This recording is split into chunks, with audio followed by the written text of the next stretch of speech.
184, but NDC is now having 183, meaning they have less one rep for them to reach what we call the supreme or supermajority, as we all know. And the NPP currently is having 88, and the number they have, surprisingly, they are not even up to 1/3 in parliament. They are not even up to 1/3 in parliament, because 1/3 is supposed to be 92, but they have 88, meaning they lack 4 seats.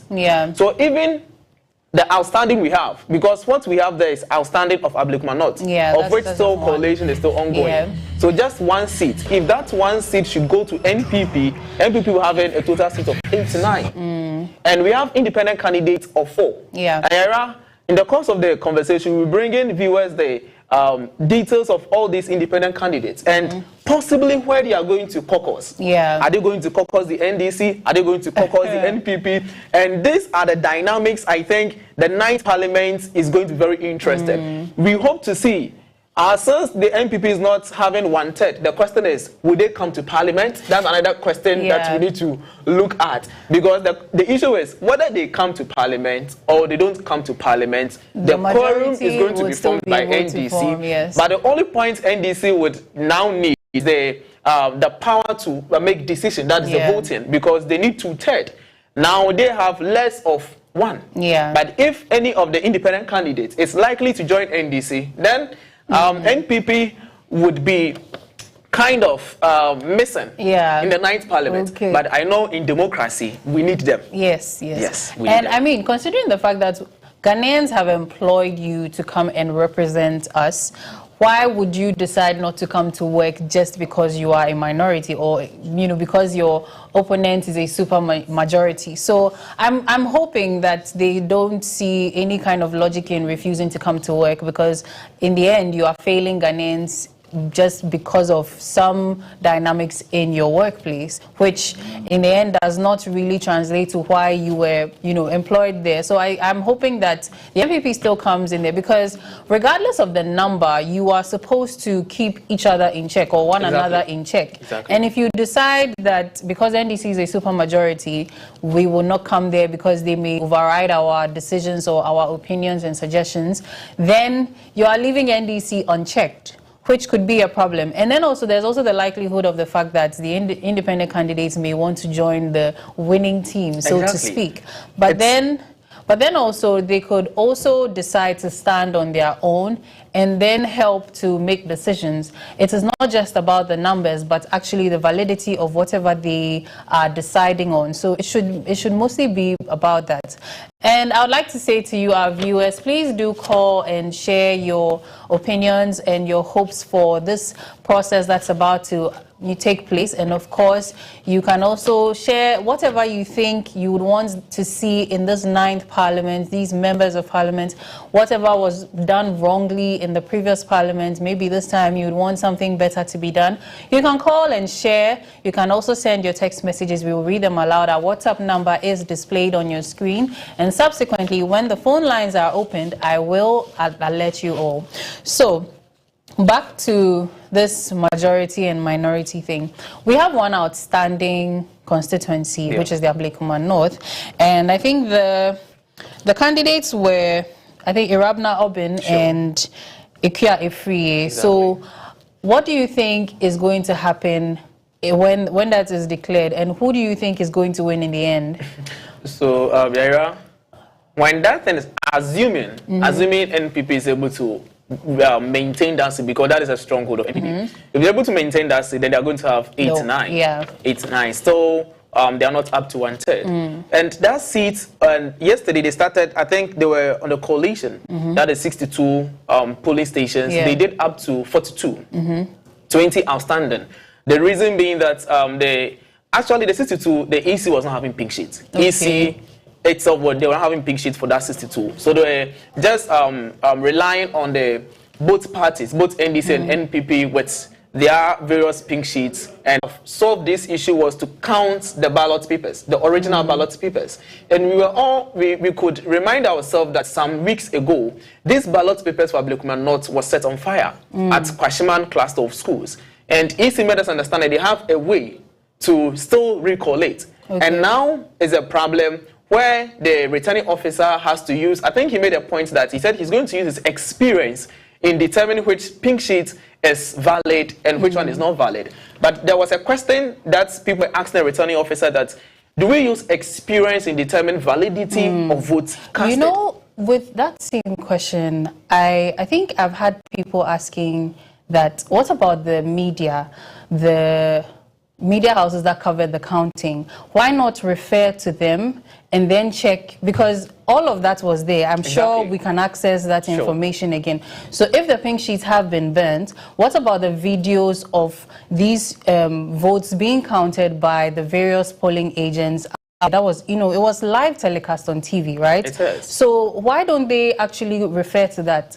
So, Yara, this issue, from my access, I think the best thing for Electoral Commission to do to bring that kind of peace where nobody will have issue was possibly to go for a rerun. That could have been the best. Yeah. Possibly go for a rerun. Let's start the process at Ablekumanot fresh. Yeah. So that everybody will be okay that this person has won, this person has won. Because we will go into the contested seat later in the conversation. Because we have issues still about the other four seats that was recently recollated. But still there's issue regarding that from the NDC and all matters. Yes, there are lots of issues.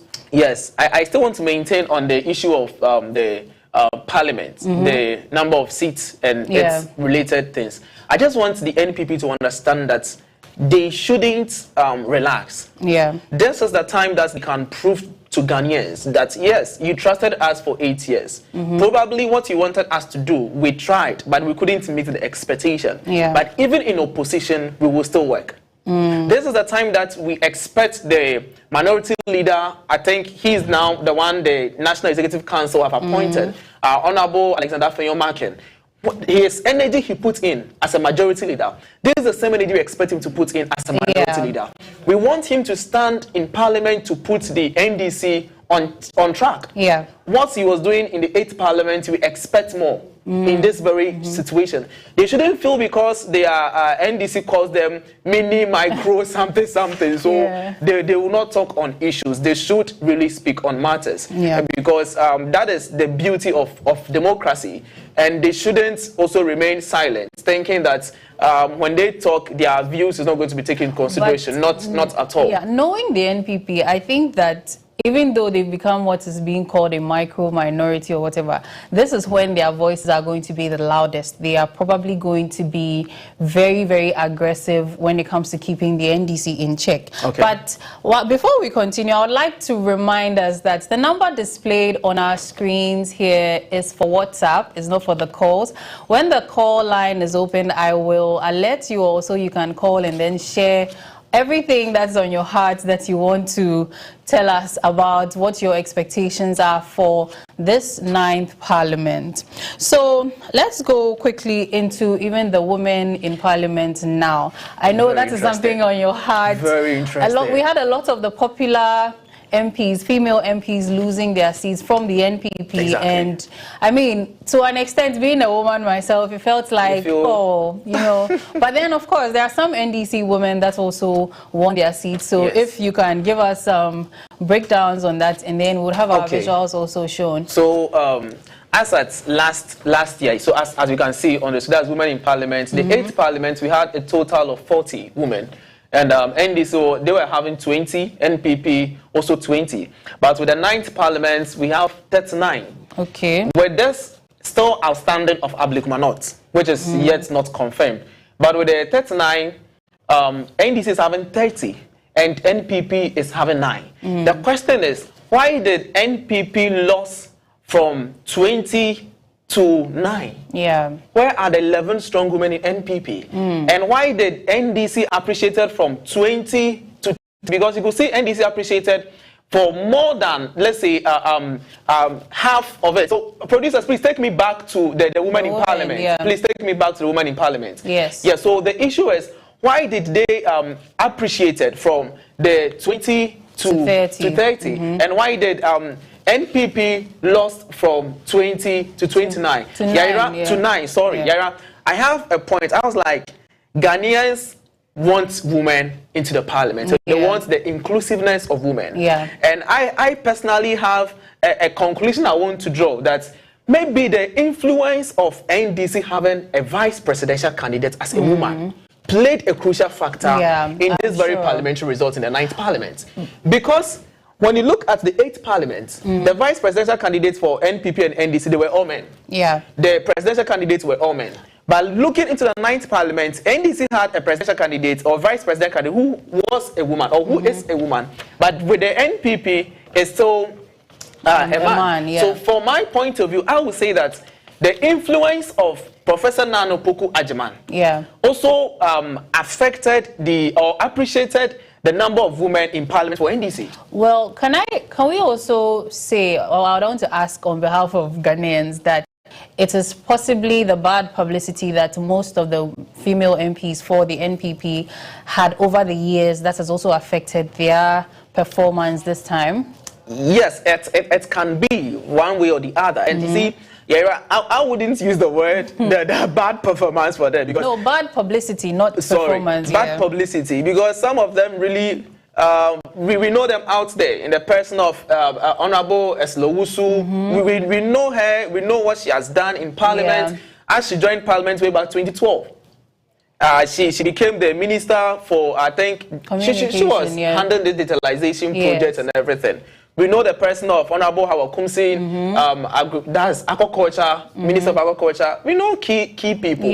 But the question is, and interestingly, Howard Kumsin also lost to a woman. So that's why I'm asking as much as you see, we are talking aside the number of women in Parliament. I think has remained. I think maybe we've just lost about one person. But the switch from NPP to NDC, I'm asking that, could it be because of the bad publicity they had over the years? Because the few names you've mentioned now, there have been news bits that have come out about them that, I mean, as our leaders or as women, you know, the pressure on women to be very good role models, it does not necessarily fit that, because we've heard so much that if this is your role model, you may not be happy with the kind of news you're hearing about your role model. So I'm asking that, could it be possible that this is why the switch happened? So I will say that this is the main reason why most NPs lost their election in 2024. Because you see, citizens or your constituents expect you to do certain things. And maybe you might think that you want to do ABC. But for us, we don't want ABC. We want D and we want E. So I think the issue here is the newly elected members of Parliament go to their constituents, get from them what they want. I think it's going to be another discussion for us. Let them know, oh, this is what I want to do for you, but what do you want as people, as you voted for me? You didn't vote for me to go bring you what I think you want. That is what's affected the NPP in 2024 election, because they thought giving us the policies they gave us would make them win the election. So you could see all their campaign strategies was mostly focused on free SHS. So they were thinking that they are going to win the vote of the students who have graduated from free SHS, but you could see it didn't reflect like that. So I think females MPs also might think that, oh, as a mother, I think, sorry to say, as a mother of my constituency, I think my child needs this food. My child wants to take in rice. My child wants to take in this. But that very day I don't want rice. Maybe I want something else. Something else. So the issue is, ask your people what they want, and you do for them. Don't think that this is what they want, so I'm doing it for them. It is high time that politicians sit in their offices in Accra and determine what they want to do for us. No.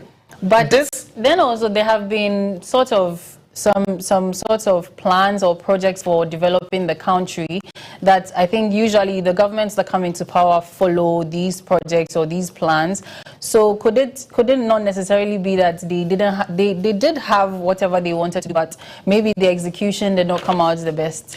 So we're still sticking to the issue of, let's say, the NPP losing most of their seats. I believe in the earlier discussion, the last segment we were talking about National Development Plan. Aside the National Development Plan, I believe that every constituency needs to have their personal development constituency. So if the district assembly sets up the goal, even if the nation or as Ghana will have a national development plan, then in the various districts we should have such thing there. Because you know what is going on in your district. Maybe the national development plan would cater the nationwide, but in your district, you know that, oh, my people lack there are certain issues that are peculiar to the constituencies. Don't be surprised. They have places in Ghana, they don't have electricity in this time. They don't have good network. So as members of parliament for that constituency, you should know that these are the things my people want. They don't need the second-class people, what the second-class people need. They want the primary thing. They don't have good roads. These are the things they need. So I believe that members of parliament who are going to be sworn in tonight should go back and sit with their people, their opinion leaders in their district or their constituency, sit with the district chief executive, all people in the district. Let them know, what do you want? Or what do you think we should take this district to? What is the next step? If, assuming NDC being in power is able to do something like this, it will have a long way to, it will serve a good thing. They will get to know they might stay in power for quite long. But the truth is, if they fail, and they think they are giving us what they think is right for us, in the next 4 years, 8 years, they'll be kicked out. And you know, some people even argue that sometimes these politicians are mostly interested in doing what would get them votes, which ends up translating into them doing what they think the constituents want, which in the end is not what they actually want. Could that also be a factor? Yes, it's a big factor. As you mentioned, why would you do what you think is right for me? Well, I mean, I'm doing what I want to do for you to vote for me, so... So you see, that's one thing politicians are getting it wrong. You don't do what you think is, or you don't do what you think my constituents want. No. Do what they want you to do. You are a leader, and a leader is someone who serves. You are not there to be served, or you are not there to determine what your people want. You are there to take from them, what do you want me to do? That's why when President-elect proposed something, he said he's going to have an economic dialogue with key stakeholders in governance within his first 100 days in office. Assuming if this is not just a political promise or a political talk and it becomes reality, it means you are involving the Ghanaians, you are involving citizens, you are making them know that what do you want as Ghana? This is the situation we face in the economy. What do you think, or how do you think the line should tone? Everybody will bring his point. So when it's toned in that direction, they understand why, because you engage them. So I believe that MPs, I would still be on MPs because I'm talking about MPs. MPs should still go back home. And so, you see, Yara, sometimes they will stay in Accra for so many years, 3 years, the election year, then you see them in their very constituency.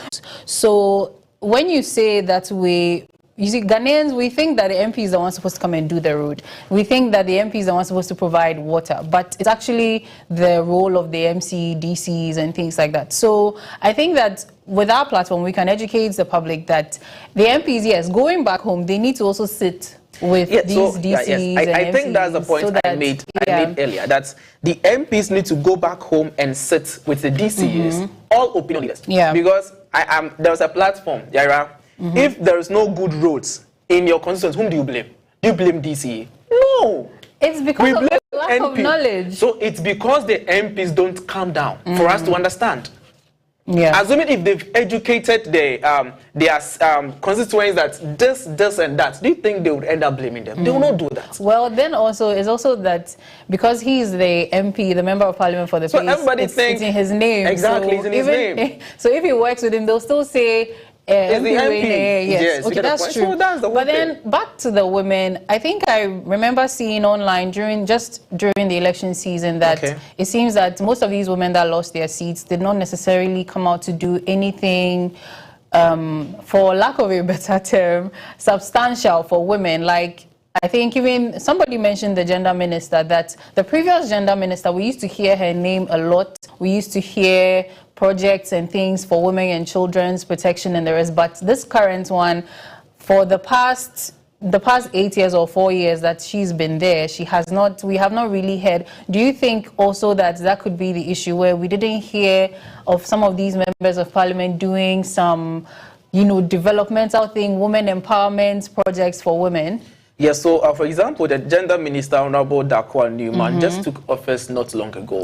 She wasn't really the minister for gender for the whole 8 years. People have been there. She just took office not long ago. But notwithstanding, Honorable Dakwa Newman, when you pass through, I think, Okakwe South, Okakwe South, she has mounted a lot of projects she has done during her tenure of office. But the issue, I always say that never think you are doing something you think that's what literates need or citizens need. I think that's their major problem. And notwithstanding, communicate. Communication is one tool that helps leadership. If there is lack of communication between leadership and subordinates, there is always a breakage. And whenever there is a breakage, we have what we call the grapevine. There's going to be gossip. There's going to be a lot of matters. And people will say things which is untrue. So if, assuming the Ministry of Employment, the minister there, Honorable Ignatius Brafiwa, even lost his seat. So assuming you did projects 1, 2, 3, what do? Engage the constituents, engage the people of Ghana, let them understand this is what I did in the first 1 year, A, B, C, D. But you know something? The angle of communication from this government, current government, also affected them. They didn't really go down to issues for us to understand them. They didn't make us feel that what they are saying is really the reality. They come out and say what we want to hear. But these are the things that people should understand. We are fed up. And it is a warning to NDC. Seriously, if NDC come and they also do the same thing, seriously, we also give it to them. So, in wrapping up on issues of members of parliament and women in parliament, what I will tell our women or our mothers is that, yes, now we have 39. You are short of one. But by the grace, you also have a vice president-elect who is also a woman. Who is also a woman. So we expect more from women and that gender equality. I know you're right here is so happy we because are about to go and break. Yes, we are with you on this issue. Why are you expecting more from the women? We expect more from Prof. Nana J. Yeah. We expect more from her. So thank you so much, Clement. Yes, we're taking a quick break. When we come back, the phone lines may be open, and this is a speculation, but yes, the phone lines may be open because I've been seeing a lot of calls here on our WhatsApp number. But yes, do share your sentiments and your hopes. The 9th Parliament with us. We'll read them out loud, and then you can call when the phone lines are open. We will be right back.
Over the weekend, the Association for the Vice Chancellors, female Vice Chancellors, visited her, and they had a lot of dialogue. On she even told them that she wants these people to help her, especially in the aspect of education, so that they move the country to the next level. So you could see the point I said a woman actually stands for a lot. So she's really going to open her arms, and we expect her to continue to do that.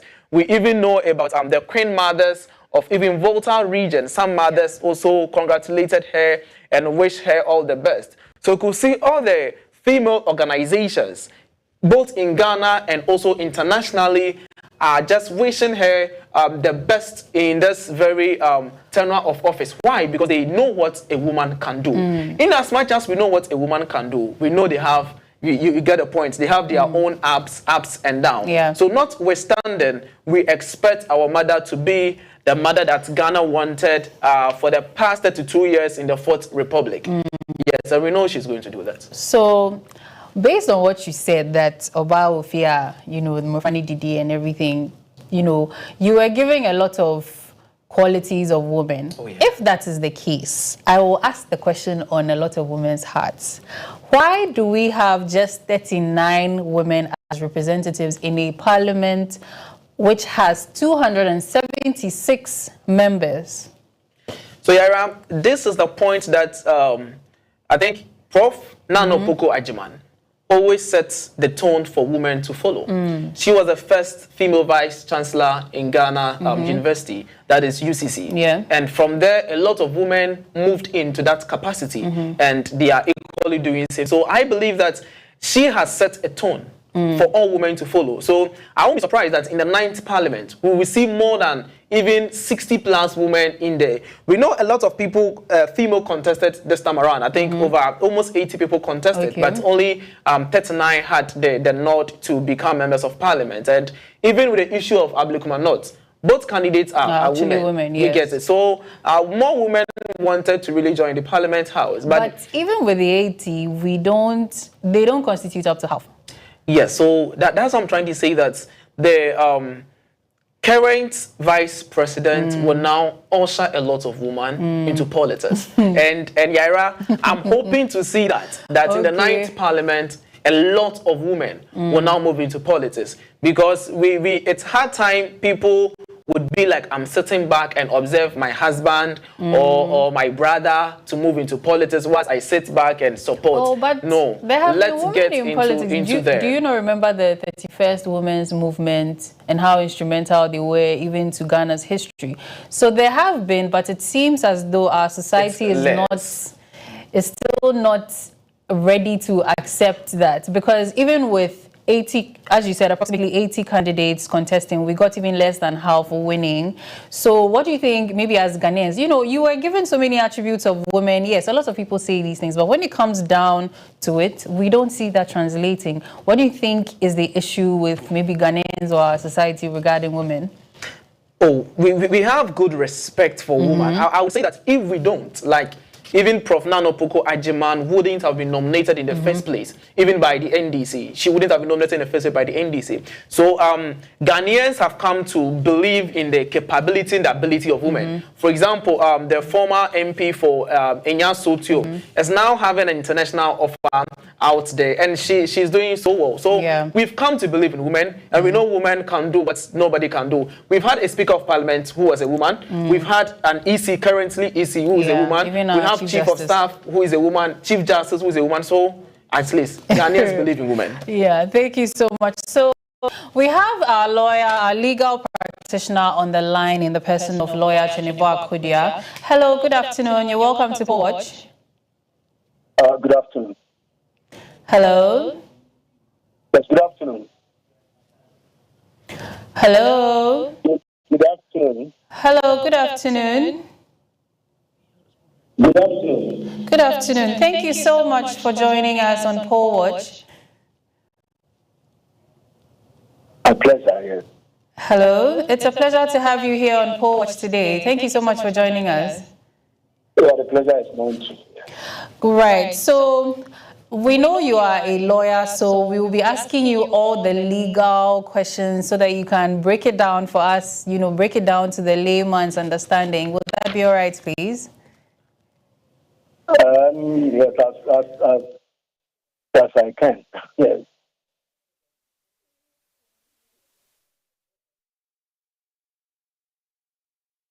Break it down for us a little. Why we need to do this to swear in our president, our members of parliament? What does it signify?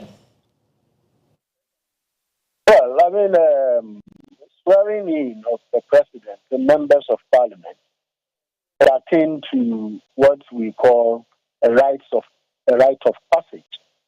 Now, our constitution provides that the president, as well as the members of parliament, can only so be recognized as president and member of parliament when they have sworn the various oaths provided under the constitution. And so, without being sworn in, a person who has been elected, even duly elected, cannot claim to be the president. Until then, he is the president-elect. And in this particular case, His Excellency John Dramani Mahama, having garnered most of the votes and having been declared by the Electoral Commission as the president-elect, is the one who will be sworn in. Until the swearing in, he cannot call himself the president because the Constitution mandates that upon the assumption of that office or before assuming that office, the president shall take the oath of his office and the other oaths that are associated with his office, same as the members of parliament. And so it is a rite of passage. It is not just a mere ceremony, but it is an important ceremony that ushers the president as well as the members of parliament and also the Speaker of Parliament into the mandates that Ghanaians have given them. And so that is so important. And this will be the 9th time in the history of Ghana that we're going to observe and experience such moments. If you remember, the first was in 1993, after the 1992 elections. Flight Lieutenant Jerry John Rawlings was sworn in as President of the Republic of Ghana, notwithstanding the fact that he was the head of state earlier during the military regime. When he became president after the election, he was sworn in, he took the oath of office, the oath of allegiance, secrecy, and all those other oaths, and then became the president of the Republic of Ghana. In 1996, after the election, he was also sworn in again in 1997.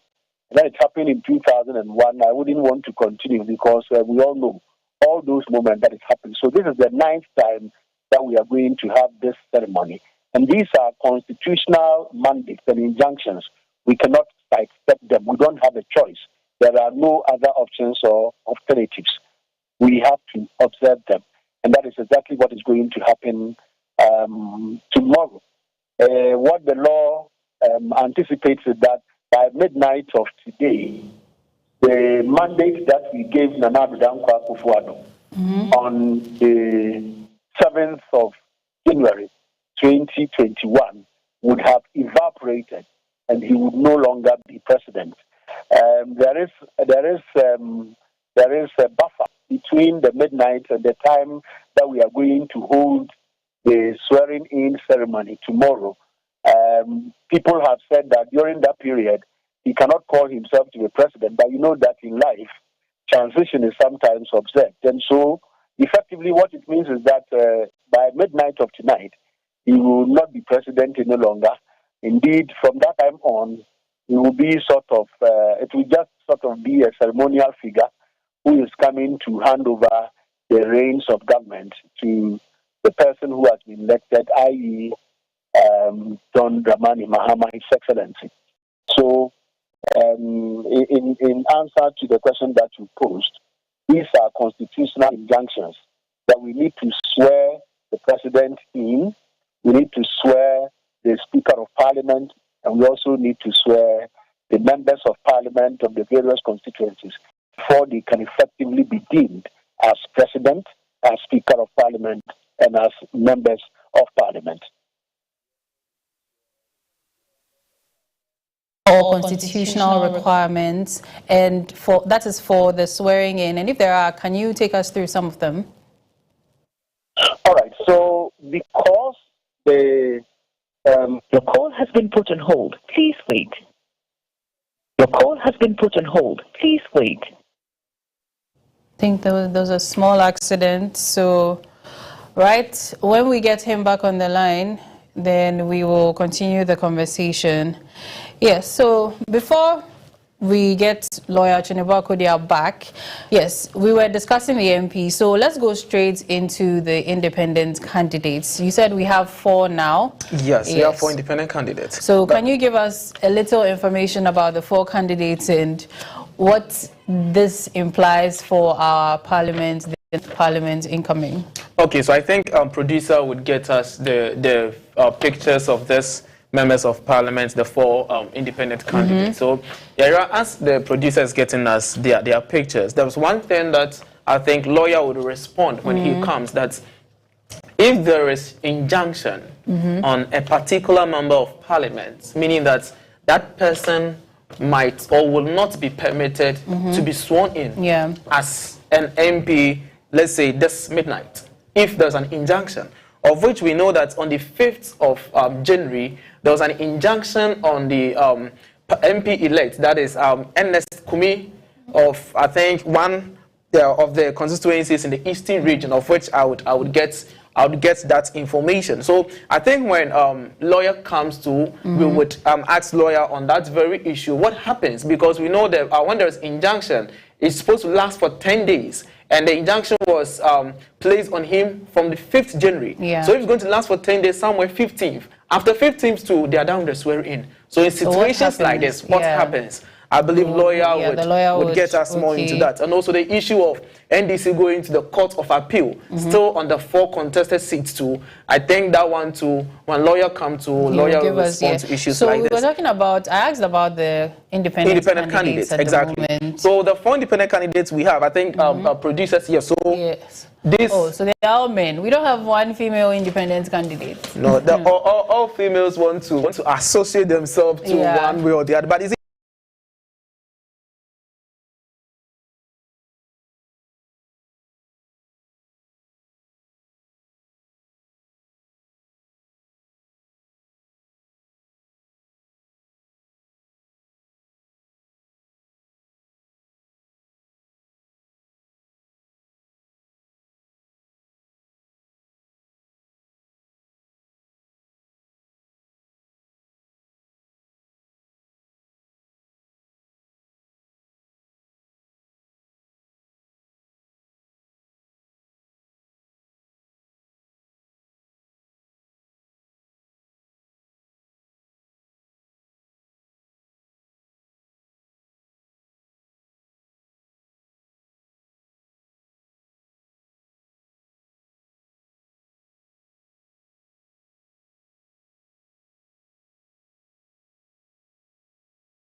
on 24 July 2024 released a press statement, and they said, let me just read a portion, then we go there. They said that the attention of the Functional Executive Committee of the party has been drawn to various acts of misconduct attributed to you.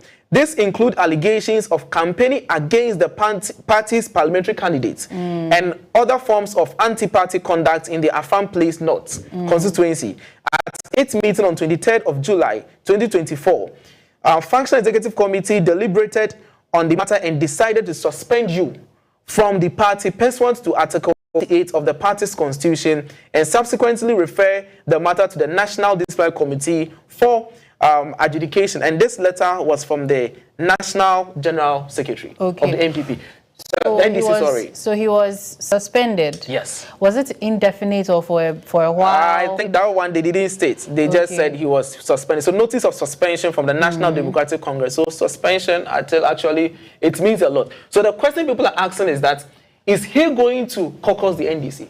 Or not? Or he's not going to caucus the NDC? But, I mean, suspension is a little less serious compared to dismissal. He was not dismissed from the party. So maybe it was just a small punitive measure, you know, because I think you mentioned that he was campaigning against the candidate. So he wanted to win the primaries, and then he involved himself in some misconduct, which, of course, needs to be punished one way or the other. Yeah. So if it was just suspension, okay, not that just, but if it was suspension rather than dismissal, which would translate to being sacked, maybe he would come back, seek some, you know, forgiveness or something. So, Yara, we hope to see that. So, another conversation of this independent, the question is, whom are they going to caucus? Yes, people of the view that they should stand on their own as independent candidates.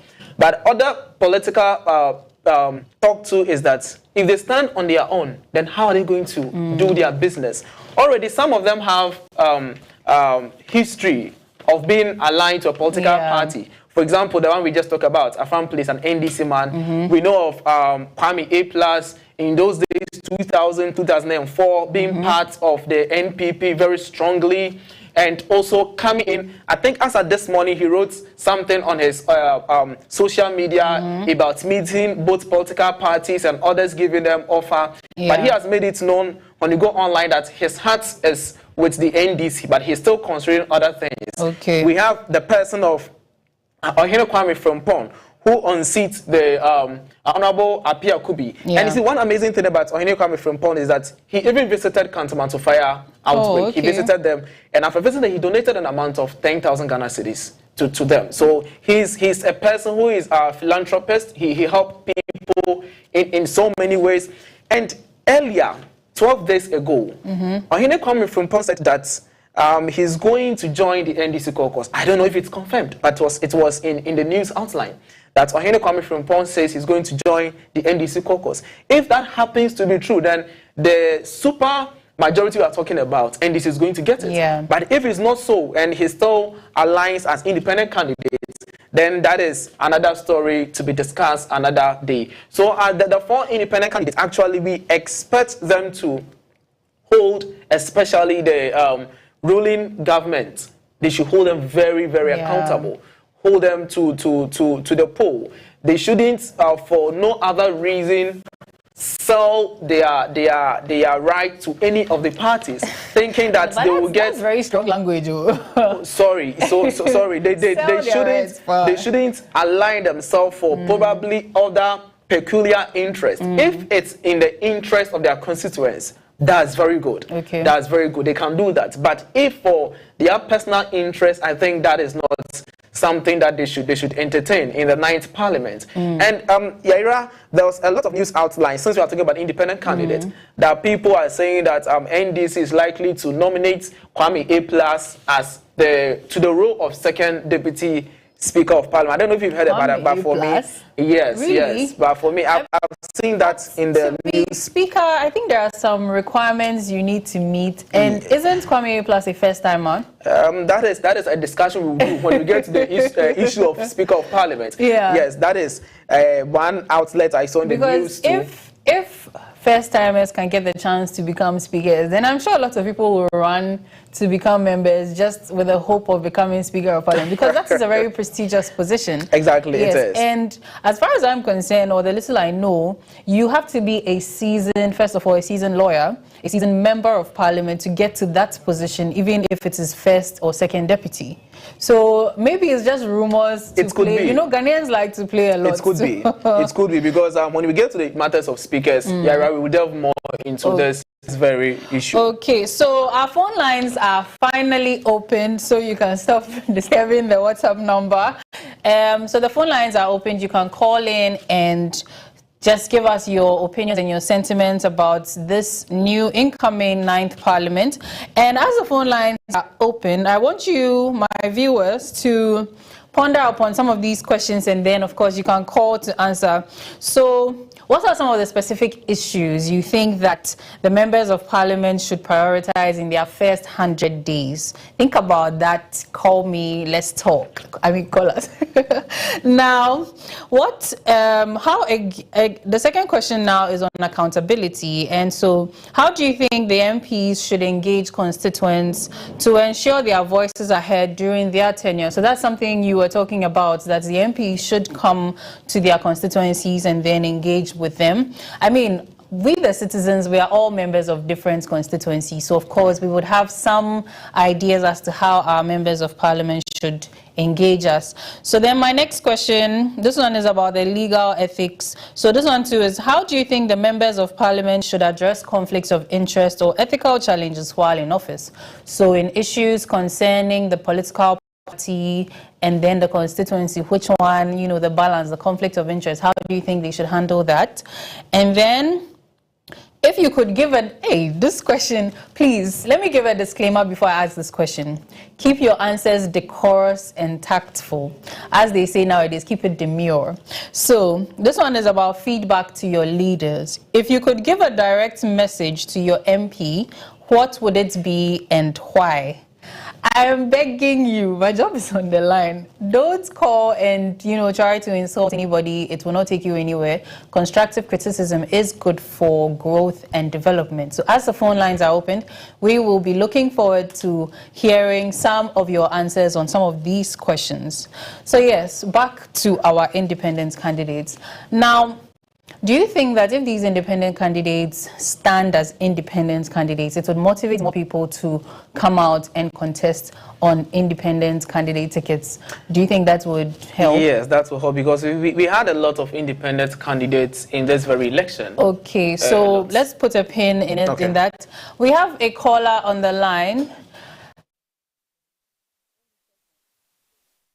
Name and... Okay, we lost the person. Okay. Your name and where you're calling from, please. My name is Clement Asukia. Joining us here on Poll Watch. What would you like to share with us? Which of these questions would you like to answer? Yeah, my concern is you go and stand as independent candidate.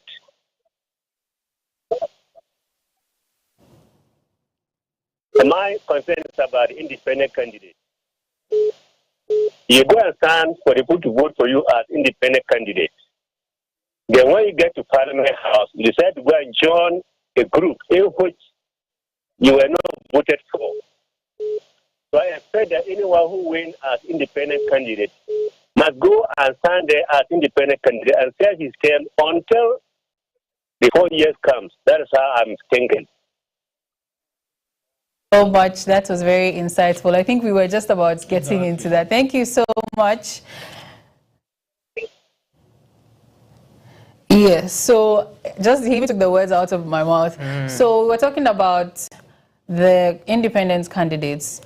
Should they stand as their own, you know, independent candidates as a way to motivate other people to join and then break this dual political system we've had for as long as it's been, for over, I think, close to 30 years now. Exactly. So, as the caller said, you went in as independent. These two political parties were there. You decided not to join any of them. You went as independent. So, if you went in as independent, then remain independent. Don't come in with a very soulful, humble heart begging us to vote for you. After we voting for you, get to Parliament House, you try to join the other side. I think that's not the right thing to do. That's not the right thing. Argue that you're joining the winning team or something. You see, in fiction, we have what we call bait. Okay. You see, the hook and line. Yeah. They put something. Some meat. That independent candidate shouldn't be a bait for you to enter into Parliament. Then when you enter into Parliament, to join Party A or Party B. No. If you're independent, be independent. Don't think that, as I said earlier, even if you want to join Party A or Party B, do it in the interest of the people who voted for you. If you want to take on that step, go back to your people Me and me can say anka me call independent. But me call parliament no. Independent candidate I can't bring you anything home. So I want to join ABC. Do you agree? If they agree to join ABC, why don't? Yes, but it's okay. Because I believe in communication. Yeah. Don't just go to Parliament House and be like, because NDC has a super majority. If I join NDC, I'll get a lot of projects to my constituency. Are you doing that for your personal interest?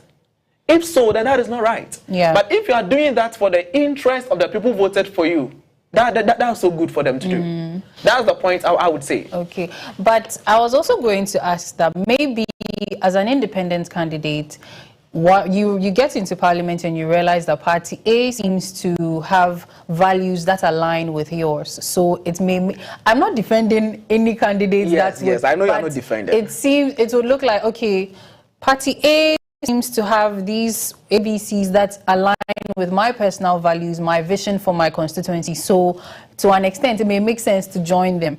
Yes, it's Wouldn't that also be... Surprisingly, do you know that all these independent candidates, they campaigned on their own in their constituency as independent parliamentary candidates.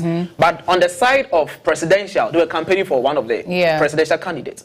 For example, let's take Kwame A+. He was aligned with President John Dramani Mahama.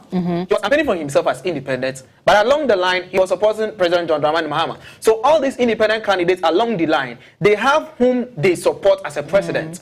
Maybe they are not in line with your political party and its rules, but as a leader or as a president, they support one person or the other. So I would also say that the constituents also should have patience for these independent candidates. As we say, sometimes when you are behind the scene, Yara, it looks very, very good. But when you get into the room, you realize that the room is very dark. And you need external lights to lead you, especially they all happen to be new people. So I think they need to look at it well. All right. So we have a caller on the line. Hello, Ebenezer. Thank you for joining Poll Watch. What is your contribution or your concern, and which of these questions would you like to answer? Just tune into your network. So, just tune into your network. Dear brother, talking about the independent issue over there. And I like whatever he's saying. But where I disagree with him is going back to inform the electorate before taking decisions. You see, if you do it like this, you can't.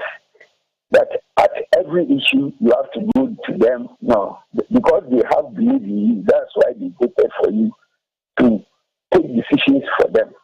So if you think that decision is good, then you take it. And I think sometimes,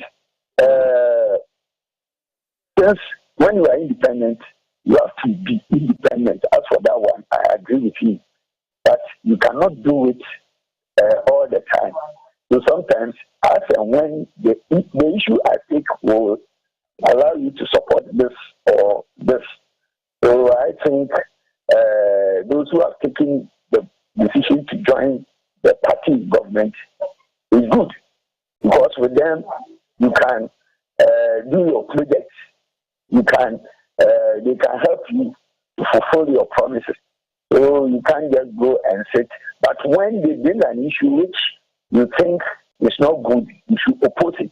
As for that one, I think that should be the right thing. Thank you for your contribution. So with okay. Let me say something. I think he made a point. So, after that, so the point I made was not like going back to the constituents on every decision. The point was that assuming you want to join Party A, before you do that, yes, so some sort of transparency. Yes, let them know that this is what, when I came to Parliament, this is how the game is. So I want to join these people for a while. And he made a point. Yes, I really want to talk about it, but you see, sometimes in Parliament, people always say they want to join the winning team, so they get whatever they want to get, as you mentioned. Yeah, sometimes in politics, that game is there. But I like the point at the fact that even if you want to join them, if you realize what they are bringing on board, is not in line with what people of Ghana want. Say no to it. Yeah. And I'm expecting not even the independent candidate, but I'm expecting the NDC parliamentary candidate to equally do the same. Yes, and of course The opposition, NPP, yeah. they should equally do the same. If it's no, say no. If president-elect is bringing a policy you think is not right, say no to it. Yeah, Yes. yeah. Thank you so much.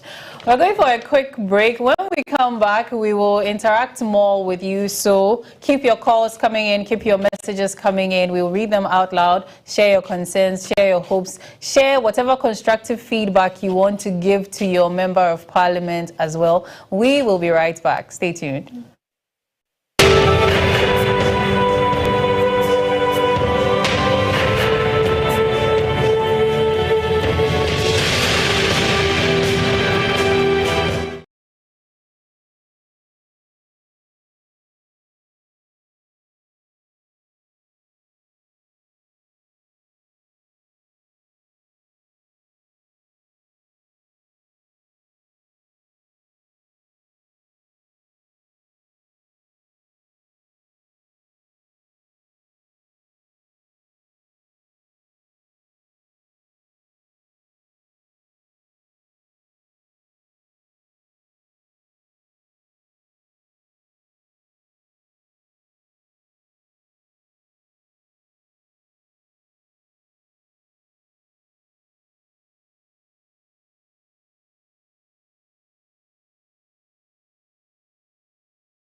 Give a direct message to your member of parliament, what would it be and why?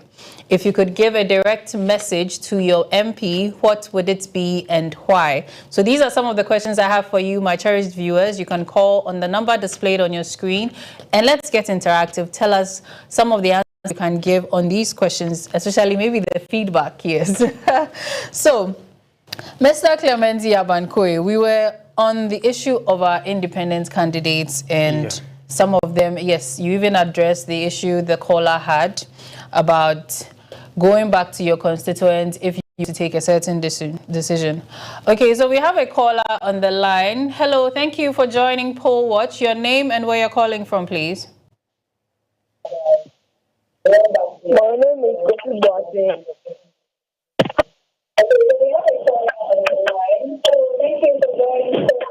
Could you please turn down the volume of your set?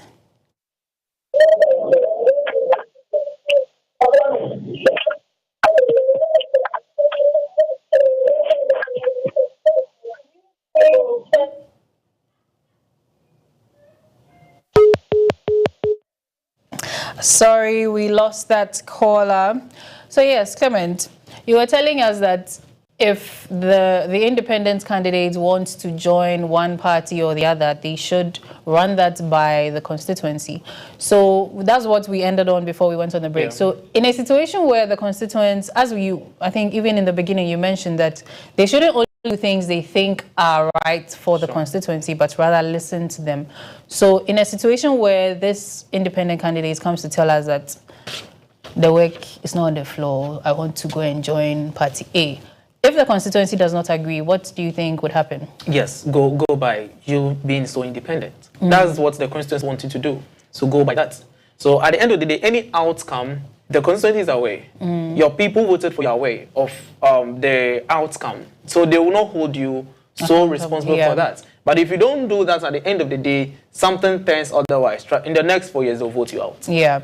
So I think you even mentioned that sometimes these independent candidates join maybe the ruling government. Yes. To be able to acquire some sort of project, or, you know, they have a better chance at getting things done for their constituency. Do you think it is right that that is the situation at hand? Currently, Era, I would say that it would be right on the sense where I would always say, get back to the people who vote for you. If you get back to them and they accept for you to join the ruling government, of which now we know is NDC, and you move with them, it's right. And there's a lot of benefits one might get to join, assuming the ruling party, if you want to, because the point is that they would be able to, or you would lobby for a lot of developmental projects. But even though every constituency would have its share of the national cake, but over the years, since the practice of the Fourth Republic, since 1992 till now, we know that whenever government in power comes, they normally pay attention to where they won. Over the year, that has been the trend. And that is something that we want politicians to stop. Let's see developmental projects even in the place they didn't vote for you. We were in this country when a president made a statement to constituents or citizens that because you didn't vote for my parliamentary candidate, I'm going to deny you of certain assets. Certain things like this is what Ghanaians we don't want to experience. Certain things like this is what Ghanaians we don't want to see. So to president-elect, whether a political group of people voted for you or they didn't vote for you, they are all part of Ghana. We are all Ghanaians. There is no way we will all be at one side. For the saying is that even the 5 fingers we have, they are not equal. So don't expect all of us to be at one side. And that does not draw the line that don't give them the developmental project they deserve. Let everybody get each share. So even the independents, they'll get their shaving if they remain in it. But that's what my question is even all about. That it seems as though if you remain independent, the chances of getting more substantial projects would be less than when you join the ruling government. And you are all in parliament to represent us. You are all here to undertake the various duties to help better your constituency and the nation as a whole. So why do we have that phenomenon of if the ruling government's people are the ones who gets the majority of the more savory or very good projects, and then the others get the crumbs. So some people, even let's say, even now, as we are having what we seem to be calling a super majority, does that mean that the NPP MPs are probably going to be left with crumbs? And if they are going to be left with crumbs, what happens to the independent candidates then? These are some, because you are here, you are mentioning that, you know, we are all citizens. We all deserve to get, you know, a part of the national cake. But this is the situation at hand. Why is that, and how do we even go about changing that narrative? So, that's a very wonderful question. The first thing I want our independent candidate to understand is that at least you knew this before you decided to go for independence. Yeah. At least they are aware. They are aware that, to be frank, they are aware that in the Parliament of Ghana, this is how the game goes. But you decided to go independent. So for that reason, I think there is no excuse. That is point number one. Point number two, over the years, MPs will come to their constituents and tell them that because my government was not in power, I couldn't do much for them. That's a lot. We hear that. And this is something that Ghanaians don't want to hear. Yeah. In 2020 election or 2016 election, we didn't want to hear this. 2020 election to the same thing. And 2024 to the same thing. And we don't expect any member of parliament in 2028 come to constituents and tell us that because our party was not in power, we couldn't get developmental projects. We saw some MPs who were in opposition, but they took on to themselves a lot of developmental projects they were doing. If I will not mention, I can mention Honorable Kudiata Blakwa. He took a lot of developmental projects he was doing, though his party was in opposition. So the question is, one, we need to see the lobbying. We need to see the lobbying skills of members of parliament. Okay, it's not only from. Let's put your pin in that. We will come back right to that. So hold on to that fire. We have a caller on the line. Hello, thank you for joining Poll Watch. Your name and where you're calling from, please.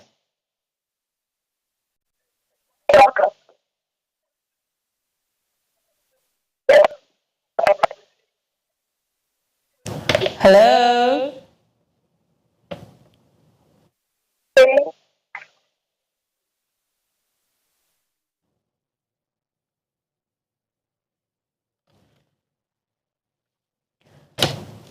Hello, can you hear me? Thank you. So, hello? Hello, thank you for joining Poll Watch. Your name and where you're calling from, please. Could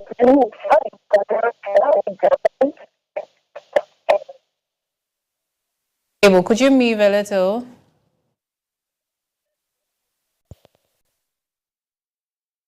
I've lost the caller. Yes, back to the developmental project. Yeah, so, if you haven't forgotten, yes. I have not forgotten. I have still made the point. You see, members of parliament, they have a lot of responsibility. Yeah. And especially, let's limit to independent candidates. You are not only going there to seek for developmental projects from the ruling government. You also have the ability to have link with other NGOs, other agencies, even international bodies. Yeah. Because when you become a member of parliament, you have a lot of privileges you enjoy. So use that privileges and lobby things for your constituents. Yeah. Even if the ruling government is not giving it to you, use that privileges. Lobby to NGOs, lobby to international bodies or international organizations, and you will get a lot of them to help you. We have a lot of people who are out there doing women empowerment, doing a lot of projects. They are out there to support. So your ability to lobby, your ability to negotiate, and your ability for them to understand what you want to do, you win all these kind of projects. Okay. So I want them to understand that even if your constituents say don't align with any of the political parties and still remain independent, yes, still remain independent, but still get things done. Party didn't bring anything but home. You knew this, so why did party didn't bring anything but home? You knew this, so why did you go in for that in the first place? I'm hoping that our members would get to hear this and then take some decisions and better initiatives for their constituents. So let's go quickly into the Speaker of Parliament. Our Honorable Clement Yabankwe, you'll be giving us some exposition on our current Speaker. We even have a communique from the president, from the office of the president-elect, that they should retain, Right Honorable Alban Bagbin as the Speaker of Parliament for the 9th Parliament. So if you can give us all the info that you have, I know, Speaker of Parliament's position, I think, is not a position that any other person at all can go in for. Yeah. Even the law mandates that when you are at age 21, you qualify as a Speaker of Parliament. Oh, wow. That's what the law says. I think, let me get it right. That's what the law says, that at the age of 21, you qualify to be a member, a Speaker of Parliament. If only you have voters registration, you've done voters registration. Okay. So you qualify to be a Speaker of Parliament. I have the old and new one. You qualify. You are so eligible. Exactly. So and also they said if you are eligible to be a parliamentary candidate, you qualify to be a Speaker of Parliament, and if a citizen of Ghana. Okay. So this is actually the qualification to become a Speaker of Parliament. But here, let's take viewers through some kind of history, background of our Speaker of Parliament we've had so far. In 1996, the Speaker of Parliament we had is known as Justice D.F. Annan. He was retained. From the 1992-1993 era, he was retained as Speaker. And in 1996 too, we had Honorable Kenneth, I think he's an Ewe. Honorable Kenneth gets the name for me. Was also retained. Also retained as the first speaker, deputy speaker, and he was an NDC. After that was the era of Jerry John Rawlings, and Jerry John Rawlings' era is an era of NDC. In speakership era, when the speaker either comes from either party A or party B, the first deputy speaker always comes from the majority side. Okay. And the second deputy speaker comes from the minority or any other political party we have. So are we likely to have a speaker from the independent candidates if we don't, let's say now we have just 4 independent candidates and then we have a minority, very small minority. Is it possible to have the second deputy as independent? Yes, it's possible because the current second deputy speaker we have is an independent candidate of Formina. So it's possible. So we have Rema on the line. Hello, thank you for joining Poll Watch. Hello, good evening. Good evening. So what would you like to share with us? What are your hopes for this incoming parliament, the 9th parliament of the 4th Republic of Ghana? I'm watching you live and I'm very grateful for how you guys interpret the way the system is going on, and I'm so grateful for that. Hello? Hello. Thank you so much. So for how you guys go deep into the explanation of how the system is going on. Thank you very much. And by the way, you look really lovely. Thank you. As beautiful as ever. Which constituency are you located? Please, I'm in Nungwa. Okay, so that would be... I think Crowell. Oh, okay. So if you have any message for your member of parliament, what would it be? Is that? If you have any message for your member of parliament, what would it be? You should just do well. All right. Thank you so much for calling. Okay. Yes. I love that. She should do it's that simple. That's all Ghanaians want. That's what we expect. We don't expect any other thing that just do well. How to do well there? It's between you and God. So just do well for us. Sarah, let's get back to 1996, as we were saying. In 1996, the second deputy speaker was Honorable Freddie Blay. I hope you've heard of Freddie Blay, currently of NPP. Yes, he has a leadership role in NPP. As at then, he was part of PCP. Okay. Another coalition that were trying to form a party as at then in 1996. So they nominated him as second deputy speaker. That is by the NPP caucus as at then. In 2000, when President Kufuor took over, the Speaker of Parliament was changed, and now we have Peter Ala Ajati. Yeah. He became the Speaker of Parliament in 2000. And then, as I said, because NPP was the majority in Parliament, they needed to nominate the first Deputy Speaker. So, in 1996, because Freddie Blayne was a second deputy speaker, automatically, Freddie Blayne became the first deputy speaker in 2000. On that very note, he was on the ticket of CPP. Okay. From PCP, now on the ticket of CPP as the first deputy speaker. Still, Honorable Kenneth became the second deputy speaker.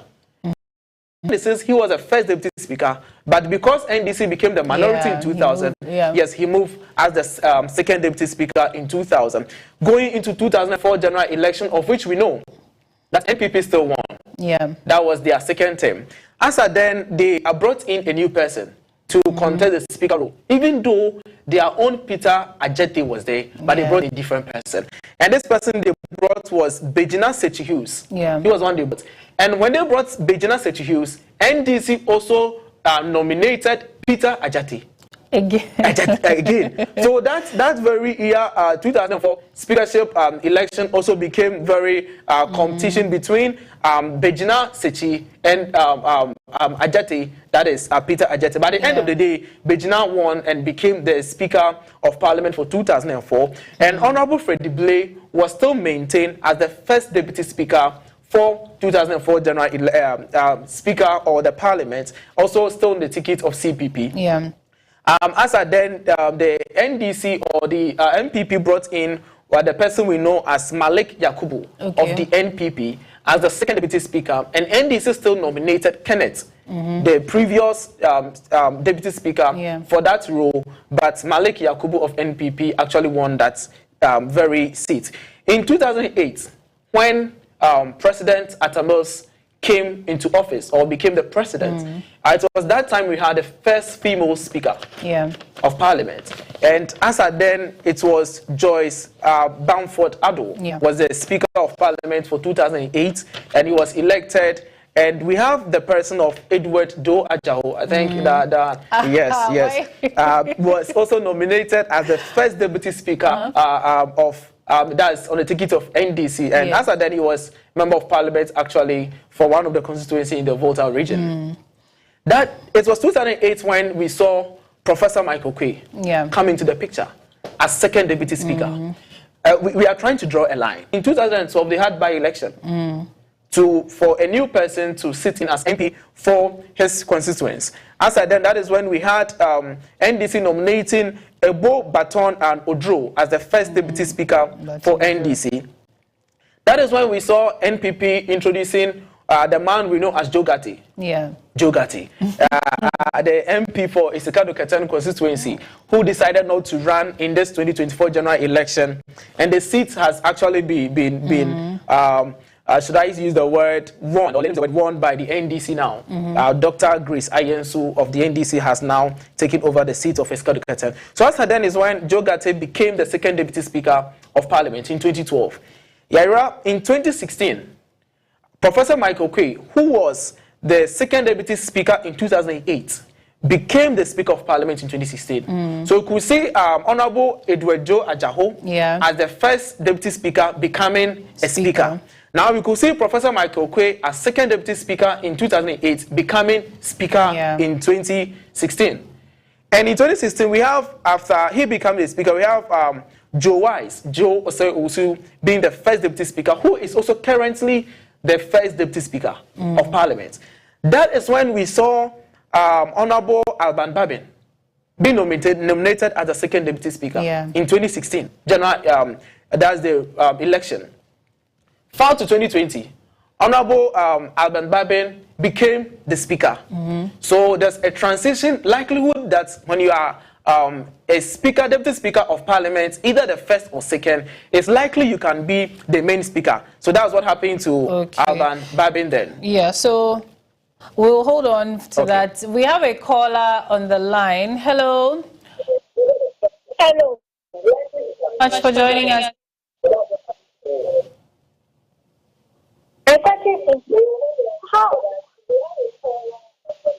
Speak up a little.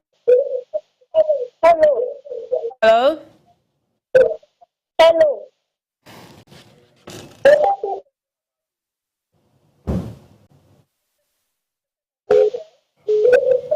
Why? speak up a little? Okay, it seems we've lost the caller. So yes, back to the transitions. Yeah, so in 2020, Honorable Aban Babin, who was the Deputy Speaker of Parliament in 2016, becoming a Speaker of Parliament in 2020. We all know what happened during this election where a member of Parliament knew to run away with a ballot box. We don't want to see this evening, this midnight. You don't want to see something like that. I know it's not going to be that kind of competition, unlike what happened in 2020. So other than Joe Wise was still maintained as the first Deputy Speaker because NPP had a majority. And that is when NPP... I'm glad you mentioned it, because when you were giving us the breakdown, you didn't mention that the speakers are usually chosen from the majority. So when one party has a majority in Parliament, then the Speaker of Parliament is also from there. That's right, right? That's right. But in 2020 election, that wasn't what happened. Yeah. Normally, they vote on it, you get an issue. So when they vote on it and you win, you are far to go. But if, for example, what we have now, 183 as against 88. Even if they should vote 100 times, you know, it will go to one side. It is also possible that some members of the majority may not want to retain back then. So... But you will not have that huge number of people like what happened in 2020. I mean, midnight is coming. We will see. Okay. But this is not to say that we want him out or anything. I think I get the point. Addressing the possibilities. Because some people may say, oh, he has been there for a while. Let's give somebody else another chance. Those are things that are likely. Yeah. And so I want to ask on behalf of Ghanaians, is there a tenure to speakership, just like if you are president for 2 terms, you can't contest again to be president? Is there something like that for speakership? I think let me get that one before we just leave here. I would give that information to viewers.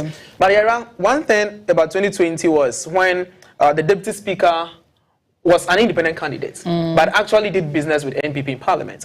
That is Honorable Andrew A. Isiama, becoming the second deputy speaker. So now in 2024 general election, if, assuming the NDC now coming out to the press statement or from the office of the president-elect, that in consultation with the National Executive Council, parliamentary leadership, he's nominating or he's telling the NP-elect that they should nominate Aban Babin as the speaker and they should vote upon him. If that happens, automatically, Right Honorable Aban Babin is going to be the Speaker of Parliament. The question is, who then becomes the first deputy speaker and who also becomes the second deputy speaker? Yaira, I want us to do some analysis. I know there is some breaking news of what you've seen that I don't know if it's confirmed that NDC is trying to nominate an MP of Akachi South, right? If that issue is confirmed, that is Bernard Ahia for the MP for Akachi South to serve as the first deputy speaker. If that is confirmed and is something that they all vote for, then we are going to have him as the first deputy speaker. But in my point of view, normally this speakership has been someone who has been in Parliament, who have the experience, who have a lot when it comes to Parliament. And I think in NDC there is one person, I think he has had a lot of experience, and in the person of Honorable Haruna Idrusu, he had a lot of experience in Parliament. He has been majority leader before. He has held a lot of ministerial role. So I think when it comes to parliamentary affairs, he has a lot I also think Honorable James Aveji would also make a good speaker. Yes, but he also contests. I don't know. Maybe they, as we said, National Executive met or parliamentary leadership met. Because assuming if Honorable Haruna Idrusu is given the opportunity to serve as first deputy speaker, the likelihood of NDC, if they do well in these 4 years, maintaining 2028 is very high. If they do, then we know as a then, Honorable Babin, even per age, might not be so willing to still be the Speaker of Parliament. So indirectly, the first deputy speaker can easily transition to be a Speaker of Parliament. Per what we've learned so far, that's what has been happening. So, assuming if Honorable Idrusu, assuming he takes up that role, it's easy for him to transition to be the Speaker of Parliament. of which I think is one thing that would be so good to people of Ghana. That is from my point of view. But notwithstanding, the one NDC has really, the caucus has agreed on. I don't know if it's something that is so factual, because that's just the breaking news. He has also been in Parliament since 2013. He joined Parliament in 2013, and he has served on a lot of committees. When it comes to Constitutional Committee, the legal, the aspects of Public Committee, and a lot. So, and he's also a lawyer. So, I mean, he has a lot of experience in the affairs of parliamentary happening. So, if Honorable Bernard of MP of Akache South, what we are seeing, if it's really true, then he might be the first deputy speaker for the 9th Parliament. The question is, who then becomes the second deputy speaker? Who then becomes the second deputy imagine speaker? if, you know, Honorable Afenyomakin is made the second deputy speaker. Since he's not a minority leader, he won't. I mean, if they deem him a better fit to be second deputy, they will give somebody else the minority speaker. And I don't think Honorable Afenyomakin might go in for second deputy speaker, because he'll still want to be the one, be behind and give it to them. Because looking at the State of Nations address, he told after the president talking, after Honorable Emmanuel, I think Amakofiba of Alembele, also deputy minority speaker speaking. Honorable Afenyomakin stood up and said that, let's wait. We will see the true colors of the NDC after 7th January. So you see, he's there to make sure that he puts the NDC to the wall. Make sure they do the right thing. I think if Honorable Afenyomakin does that, I might say that's a good thing we expect him to do, because how he has been so outspoken in the 8th Parliament, we expect him to do the same in the 9th Parliament, and it will go a long way to help our democratic system that we practice in Ghana. But Yara, from my point of view, I think if the NDC, since they only have a slot to nominate one deputy speaker as the first, and the second, if only, because looking at the background of the independent candidates we have, all of them seems to be new entrants. So assuming if they want to give it to an independent candidate, how does a new entrant who doesn't know much about parliamentary proceedings go into that position? So indirectly, so indirectly, it's likely to go back to the NPP. And if it goes back to the NPP, I would say that then Honorable Andrew A. Isiama should still be maintained as the second deputy speaker, because he has been there before. He has shared a lot of parliamentary proceedings in the absence of Honorable Joe Wise and Honorable Alban Babin, right? Honorable Alban Babin. So it's good if he's maintained as the second deputy speaker, but we want to see, and we will be on grounds from 11 to the next day, and we'll bring viewers all the updates about the issue of Speaker of Parliament. And I think with Alban Bagbin's performance, especially in the 8th Parliament, the most recent issue about the vacant seats and standing his ground as the head of the legislature, which is an arm of government, in relation to the interference of another arm of government, placing some sort of injunctions and giving some sort of directives. It's something that all the speakers and even members of parliament should emulate, because just like, what he did was to uphold the checks and balances, or the separation of powers. And that's, I think it is even one of the main reasons why a lot of people don't seem opposed to our president-elect nominating him to remain as speaker. So I think that it is something that we should emulate, that we shouldn't kowtow to just any other arm of government just because because you are all equally of the same amount of power. And until you reach an agreement, nobody should dictate to the other. There, it's sort of puts a crack in our democracy, if I could say that. And so this brings us to the end of this segment of Poll Watch. Yes, we will have our reporters and crew on the grounds of Parliament to be bringing us the live feed of the happenings there as the members of Parliament are sworn in. And of course, tomorrow we'll be here again to discuss and give you feed on the inauguration of the President and Vice President-elect. Thank you so much for joining us, a big thank you to all our sponsors, all our viewers. Thank you so much for everybody that's called, sent messages, our crew members, everybody that joined hands to make this a success. We will see you again in the evening, probably around 8, 9, 10, 11 p.m. getting to, the program, then we'll be back here. So stay tuned every now and then. Just check in with us. We will be with you. Do have an amazing evening.